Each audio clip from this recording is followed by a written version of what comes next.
Time in YouTube, and welcome back to Deck Profiles. Today we are going to be looking over a Tauros-GX build. Very interesting card, very cool card, and very techy. Usually you're not going to be building around Tauros. Usually Tauros is going to be kind of like that fill-in attacker to help out with, say, Decidui or some other cool cards that are coming out. But I kind of want to make Tauros the actual main attacker for a deck, so I kind of went with a weird little style, which we'll get over in a little bit. But whoever thought Tauros-GX would ever, for one, be a thing, and who would have ever thought Tauros would have had, like, an amazing card come out for it? Either way, Tauros-GX is 180 HP. It is a colorless type Pokemon, basic, with Rage, 2 colorless energy, you get to do 20 damage, 10 more for each damage counter on him, which could just make him do so much damage depending on the situation.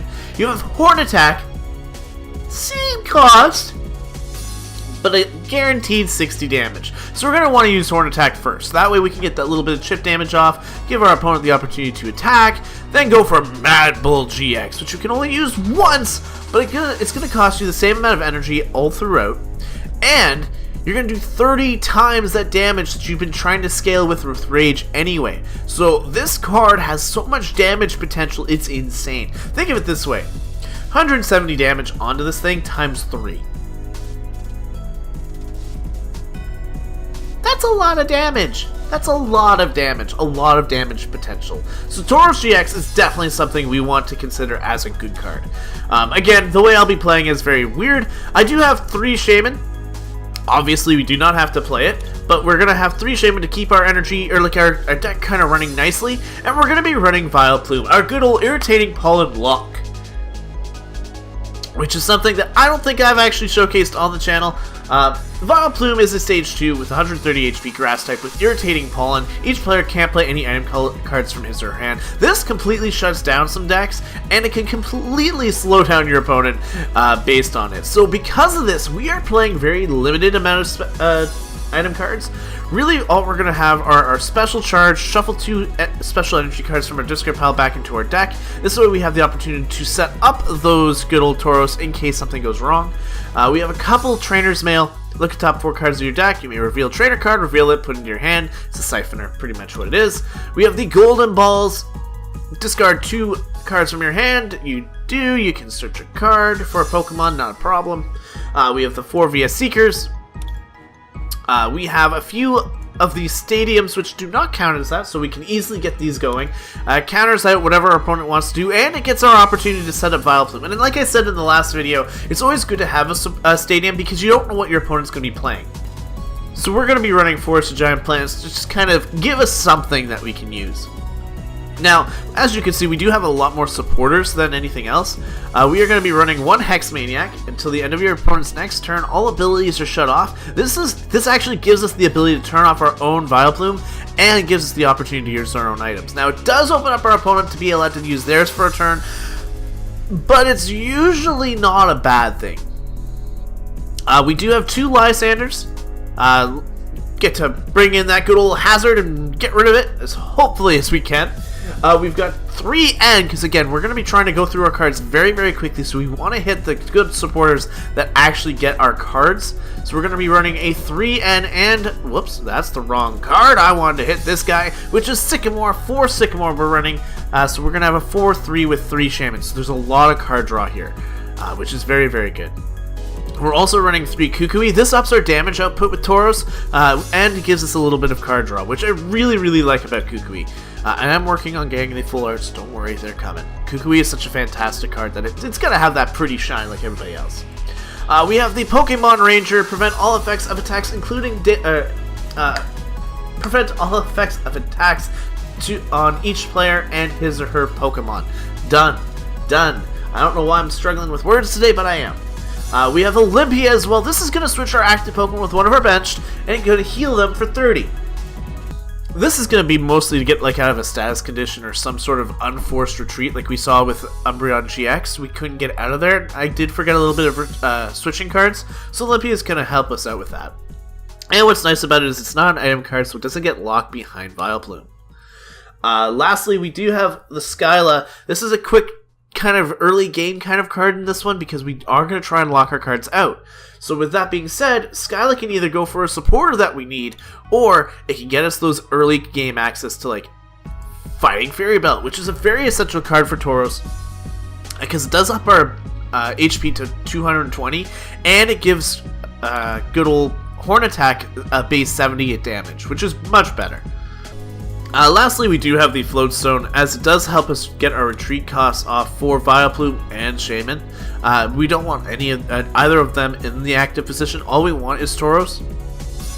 And then obviously we're running 4 double colorless energy, and we're running 4 grass energy just to be on the safe side. I always prefer to run a few basics just to be safe. Just to be safe. Now with that, guys, that is the deck. Very, very simple, very, very straightforward, but will it compete with what we've seen today in today's metagame? So that is what we're going to try out. We got 2 fantastic games coming your way, but of course, leave a comment in the section below. What kind of decks would you like to see still come to deck profiles? What would you do with Tauros if it wasn't if you had to use it as your main attacker? What kind of things would you partner it up with? Let me know. I love to hear your suggestions because I can always bring them back in a future episode when we come back to Tauros. But with that though, let's get straight into these matches and see if we can pull off a couple wins on today's TCG opening. TCG opening battle. Alright guys, game number 1 is against Ruffalo Suja. I guess it's supposed to be like Buffalo Soldier? I'm not sure. But we're going to see that old Chansey coin. It's very nice looking. Very, very old. And we're going to lose the coin toss. So hopefully my opponent does go first, and they do. This is actually going to be beneficial to me if I actually drew a Pokemon. If I could draw a Pokemon. Now my opponent will be able to get a mulligan off of me because I did not grab a Pokemon, but that's okay. We are going to start with our Tauros this time, and that's really all I need. I have a bunch of options here, which is good. I can get the Forest of Giant Plants down, I can Trainer's Mail, and if anything really bad happens, I can always Sycamore. I have no additional bench Pokemon. I really don't know why they give me that message. I'm not paying attention at that point. I've played my Pokemon, I've clicked OK, that's it. I can't do anything else. We're going to see it's a Mewtwo EX deck. So it's kind of going to be interesting to see, can we actually compete against a Mewtwo? So our opponent is going to go for the Ultra Ball. And what is it they're going to draw? Is it going to be Mewtwo Garbodor? Is it going to be Mewtwo Garbodor again? Still a big popular deck, even with the GXs. We're going to see a Hoopa come through, so it may not be. Not 100% sure. It might just be a Hoopa to get all those Mewtwo's and all that kind of stuff. So it might be beneficial for me to go for the N, get rid of them, and put them all back in the deck, depending on what he does, what she does here. I apologize. I'm used to saying he. Give me a benefit of the doubt. Benefit of the doubt. So Hoopa's going to come through here. Definitely is going to grab a Shaman, or not. It's legit going to be 3 Mewtwo's. I'm a little scared. Not gonna lie. My opponent's entire side of the field is Mewtwo. We're gonna see the double colorless energy hit the Mewtwo in the back. He's gonna go for a Sky. He's gotta get a couple more energy if he's gonna go for that. If she's gonna go for the Psyburn. But we're gonna see a few more energies. We're gonna see a Max Elixir hit the back, and it's actually gonna fail. I do apologize to my opponent for that one. Not much they could do there, and it is now our turn. We're going to get a little bit of chip damage off if I can land an energy. We are going to get a Float Stone. No, I'm going to actually opt to get the Pokemon Ranger, and this way I can actually just drop it into the discard pile ASAP. I'm going to drop the Forest of Giant Plants. I am going to have to lose out on a Gloom, but I am just going to Sycamore. My opponent does not seem to have the best energy, I guess is the best word. We're going to drop a double colorless energy down, go for an Oddish, and the Tauros is still here, so we can drop him down as well, and we'll be able to VS Seeker in the following turn. With that being said, though, I am just going to go for a nice Horn Attack, get a little bit of damage done onto this Mewtwo, kind of see what my opponent is going to be running next. But we are getting a little bit of chip damage here, and depending on the damage output, she can heal 60 from this Pokemon if they get a Psychic Energy. Now what's nice is we'll be able to do some damage once everything kind of kicks in, but this could be a really hard match. 60 damage is a lot to recover for 1 HP, or for 1 energy. That's interesting. I didn't even know he got that. But we're going to see the Parallel City, which is fine. I do have another Forest of Giant Plants in the back, so it's not a big deal. And I really don't run a lot of Pokemon anyway. We're going to see what's our opponent going to try and do here. You need more energy. You can't regenerate, which is great. We're going to just see a natural switch into another Mewtwo. And you're going to drop a Psychic Energy down, going for an Energy Absorption, which is what? Attach an energy from your discard pile to this Pokemon. Awesome. Awesome, awesome, awesome. We're going to get that Fighting Fury Belt that I was hoping to get. We're going to drop a Forest of Giant Plants down, and we're just going to go for that good old Sycamore. Going to hit it up, try and get a little bit more damage on this.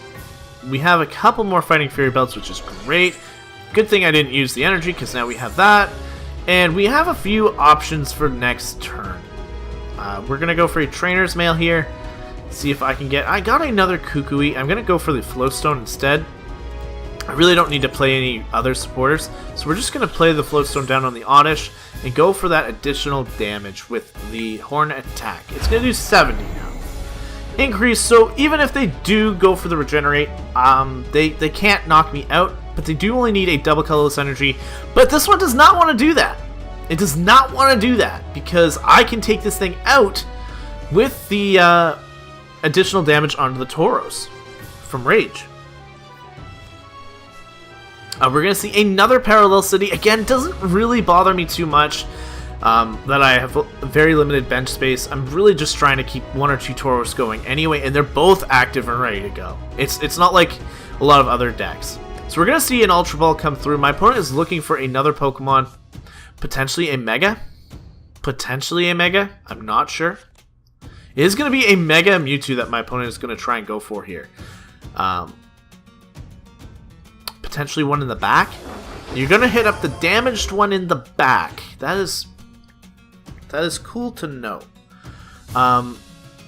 70 and 70 is 140, so 160 isn't going to knock it out.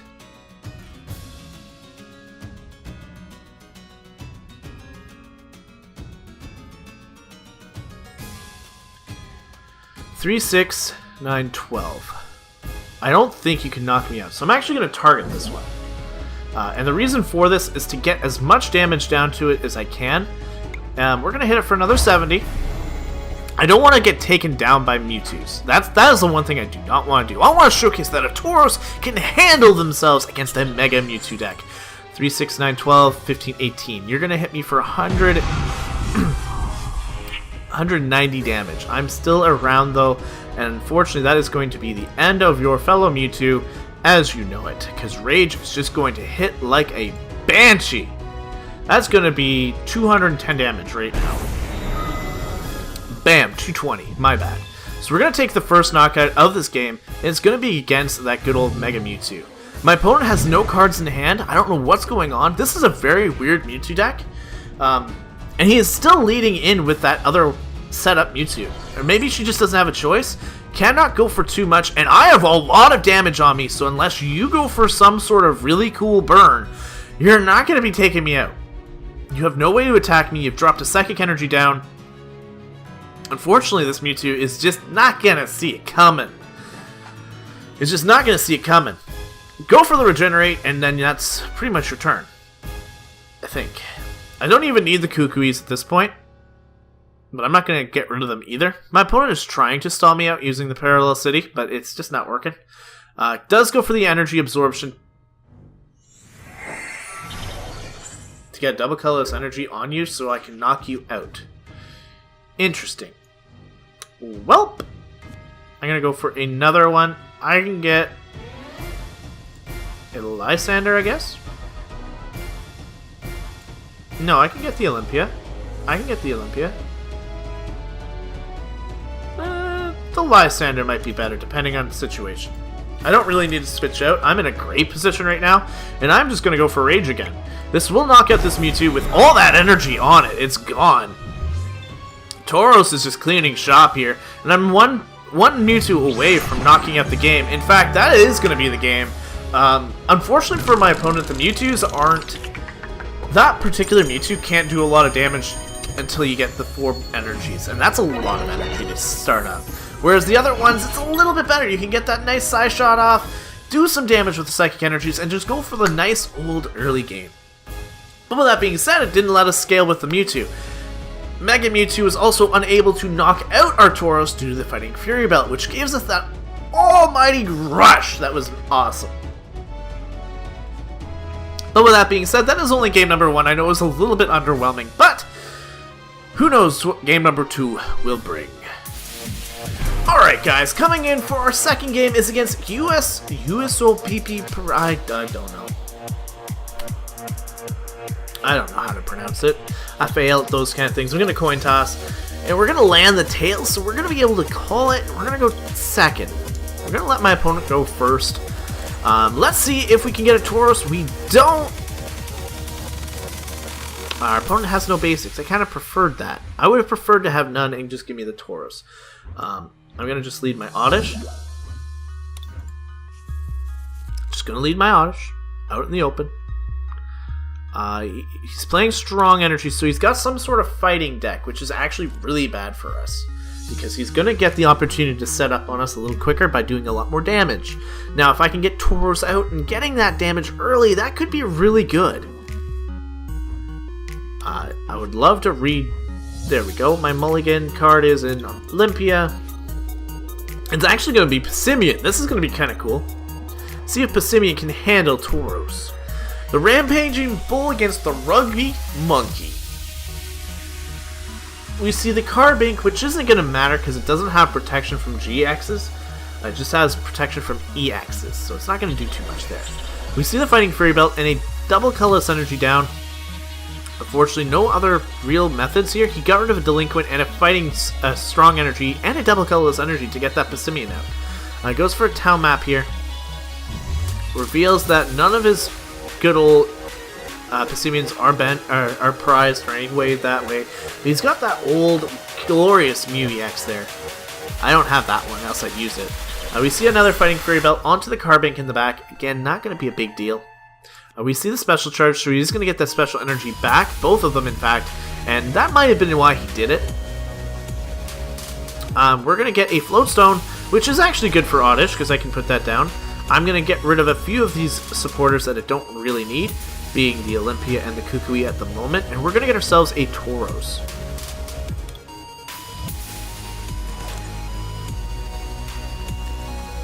Tauros is going to go down.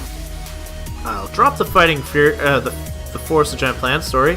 We'll play the Shaman, which does have a bit of a resist. Not much, but does. We're going to get another Tauros, no energy though, which is very bad. And I'm actually going to opt to just sacrifice this hand and get something new, because I need a double colorless energy and start damaging these good old... I can't believe my luck with these double colorless energies. Put that down, put that down. We're going to go into full item lock here.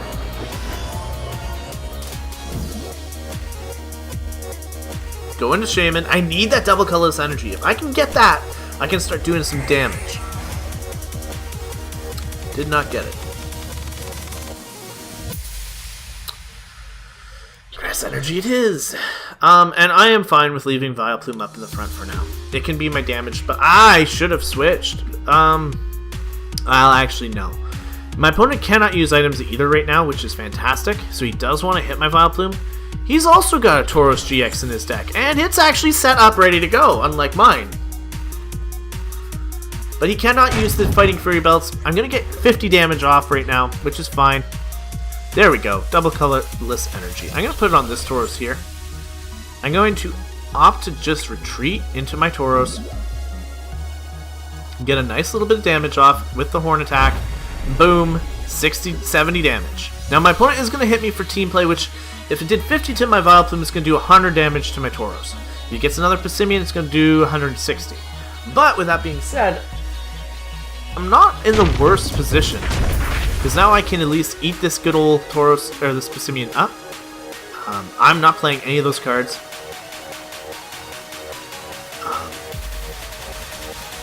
We're just going to go for the Rage. It'll do more damage. It'll be guaranteed to knock out. 130. And we're going to claim our first prize, which is another Tauros-GX, which is good. I can start setting up that one as well in the back. My opponent is in a bit of a lock.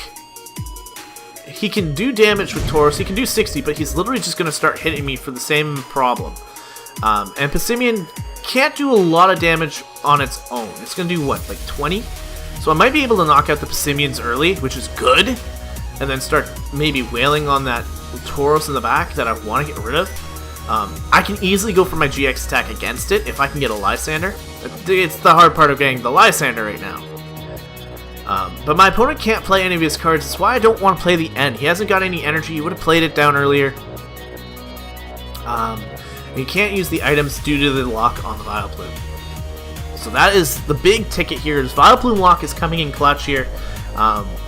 Doing exactly what it needs to do to help Tauros really gain its momentum.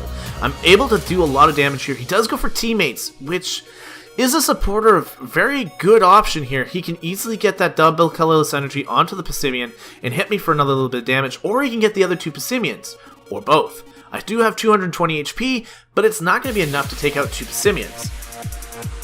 So if he goes for a double colorless energy Passimian, that will get me really close to being knocked out. My best play will be hopefully to get a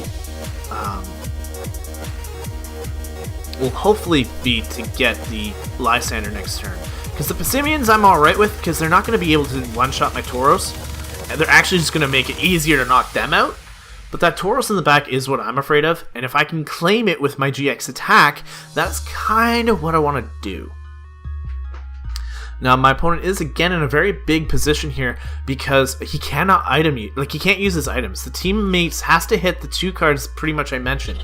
One being Passimian, he actually goes for a fighting energy onto the card bank and goes for another Passimian. Does not play anything on the lead Passimian. I don't know why. But again, I'm really not in a position that I have to use anything. So I'm just going to go for the Rage. It's going to knock him out. I'm in a very good position in that regards. That's 130 damage. Now I'm a full EX, technically ahead. We get an Oddish. My opponent is going to bring in his own Tauros. And again, his Tauros can't knock me out. And I can just easily just go for the Mad Bull GX. He doesn't have any damage counters on it, so his maximum... I don't know what he's doing here. I'm seriously a little lost. I'm going to drop a Grass Energy down there, and I'm going to go for my Mad Bull GX. He might just be stuck. I'm going to do 310 damage, getting rid of my GX pull, but it's going to get rid of this Tauros. Two Trainer's Mails, not necessary here. And we're going to see the Passimian come up. But my opponent really is just stuck. And that is the victory! As much as I'd like to say that was a difficult match, the Vileplume came in clutch.